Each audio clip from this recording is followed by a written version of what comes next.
ಪಡುಬಿದ್ರಿಯ ಕಟಪಾಡಿ ಬಳಿ ಮಂಗಳೂರು-ಉಡುಪಿ ರಾಷ್ಟ್ರೀಯ ಹೆದ್ದಾರಿಯಲ್ಲಿ ಹಿಂದೂಸ್ತಾನ್ ಪೆಟ್ರೋಲಿಯಂ ಕಂಪನಿಗೆ ಸೇರಿದ ಗ್ಯಾಸ್ ಟ್ಯಾಂಕರ್ ಚಾಲಕನ ನಿಯಂತ್ರಣ ತಪ್ಪಿ ಪಲ್ಟಿಯಾಗಿ ರಸ್ತೆಗೆ ಬಿದ್ದ ಘಟನೆ ನಡೆದಿದೆ. ಅಲ್ಲದೆ ಟ್ಯಾಂಕರ್ನಿಂದ ಗ್ಯಾಸ್ ಸೋರಿಕೆಯಾಗುತ್ತಿರುವ ಹಿನ್ನೆಲೆಯಲ್ಲಿ ಹೆದ್ದಾರಿಯಲ್ಲಿ ಸಂಚರಿಸುವ ವಾಹನಗಳ ಸುರಕ್ಷತೆಗಾಗಿ ಸಂಚಾರಕ್ಕೆ ಪರ್ಯಾಯ ರಸ್ತೆ ಸೂಚಿಸಲಾಗಿದೆ. ಮಂಗಳೂರಿನಿಂದ ಉಡುಪಿ ಕಡೆ ಹೋಗುತ್ತಿದ್ದ ಗ್ಯಾಸ್ ತುಂಬಿದ ಬುಲೆಟ್ ಟ್ಯಾಂಕರ್ ಕಟಪಾಡಿ ಜಂಕ್ಷನ್ನಲ್ಲಿ ಪಲ್ಟಿಯಾಗಿದೆ.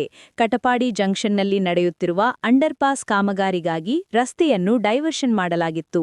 ಈ ತಿರುವಿನಲ್ಲಿ ವೇಗದಿಂದ ಬಂದ ಟ್ಯಾಂಕರ್ ಅನ್ನು ಚಾಲಕ ಒಮ್ಮೆಲೆ ತಿರುಗಿಸಿದ ಪರಿಣಾಮ ಪಲ್ಟಿಯಾಗಿದೆ ಎಂದು ತಿಳಿದುಬಂದಿದೆ.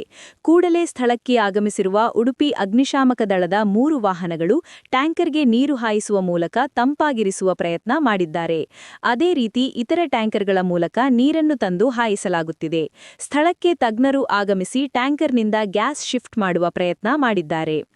ಇನ್ನು ಟ್ಯಾಂಕರ್ನಿಂದ ಗ್ಯಾಸ್ ಸೋರಿಕೆಯಾಗುತ್ತಿರುವ ಹಿನ್ನೆಲೆಯಲ್ಲಿ ಈ ಮಾರ್ಗದಲ್ಲಿ ಸಂಚರಿಸುವ ವಾಹನಗಳ ಸುಗಮ ಸಂಚಾರದ ದೃಷ್ಟಿಯಿಂದ ಇಂದು ರಾತ್ರಿ 8 ಗಂಟೆಯವರೆಗೆ ಈ ಕೆಳಕಂಡ ಬದಲಿ ಮಾರ್ಗದಲ್ಲಿ ಸಂಚರಿಸುವಂತೆ ಜಿಲ್ಲಾ ದಂಡಾಧಿಕಾರಿಯೂ ಆಗಿರುವ ಜಿಲ್ಲಾಧಿಕಾರಿ ಸ್ವರೂಪ ಟೀಕೆ ಆದೇಶಿಸಿದ್ದಾರೆ. ಮಂಗಳೂರಿನಿಂದ ಉಡುಪಿ ಕಡೆಗೆ ಹೋಗುವ ವಾಹನಗಳು ಕಾಪುವಿನಿಂದ ಶಿರ್ವಾ ಮೂಡಬೆಳ್ಳೆ ಮಣಿಪುರ ಮಾರ್ಗವಾಗಿ ಮಣಿಪಾಲಕ್ಕೆ ತೆರಳಿ ಅಲ್ಲಿಂದ ಉಡುಪಿಗೆ ಹೋಗುವುದು ಅಥವಾ ಪಡುಬಿದ್ರೆ ಬೆಳ್ಮಣ್ ಶಿರ್ವಾ ಮಾರ್ಗವಾಗಿ ಮಣಿಪಾಲಕ್ಕೆ ತೆರಳಿ ಅಲ್ಲಿಂದ ಉಡುಪಿಗೆ ತೆರಳುವಂತೆ ಸೂಚಿಸಲಾಗಿದೆ.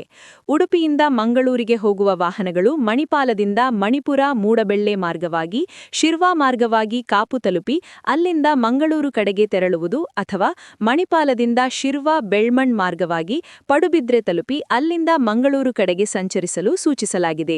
ಲೇಟೆಸ್ಟ್ ಸುದ್ದಿಗಳಿಗಾಗಿ ನಮ್ಮ ಚಾನೆಲ್ ಸಬ್ಸ್ಕ್ರೈಬ್ ಮಾಡಿ. ಧನ್ಯವಾದಗಳು.